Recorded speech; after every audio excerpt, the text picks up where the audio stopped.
Bacım cümleye öyle bir giriş yapmışsın ki önce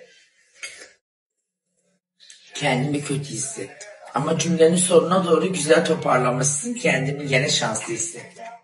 Aynen öyle. Kimse kıymetini bilmiyor. Aa, aa. Bu dünya kötülerin dünyası bak.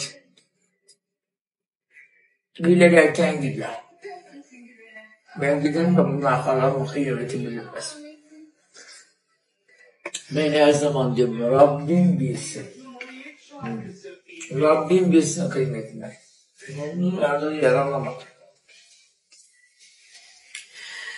İsim enerjisi çok önemli bir şey. Bak dedemin adını bana koymuşlar. Onun kaderi bana da geçmiş. Rahmetli derdi ki adım Kadir olsa ne olur kaderim olmadıktan sonra. O da oturdu. Öyle de oturdu. Selamı kavram. Rahmetli dedem 82 yaşında motosiklet kullanıyordu da kazada öldü. Dedem de benim gibi hızlı yaşayan bir adam. Sen şimdi nereden bu motor hatırlatmayı? Vallahi siz de bazen benim günahımı alıyorsunuz. Zaten bir şey değil mi? Ben öbür tarafta cennete gidersem ancak millet günahımı aldığı için gider. Yoksa siz almasanız, o almasa, bu almasa benim günahlarım. Takarız fişi canım. Acelesi mi var? Allah Allah. Sanki der. Bu arada Kerem evlenince 2 yan apartmanımızda oturacak. Fişi takamazsam onlara götürürüm. Ne olmuş? Elimde tepsi börekler bir anneme bir oraya bir anneme. Bugün bu böreği kimde pişirsem acaba? Ama fırını bir görün var ya daha dün almışım gibi. Ama şimdi günahıma girme. Bu Ramazan'da yengemin baklavalarını pişirdim hep fırınımda. Korkuyoruz çünkü bize bir şey yapar diye.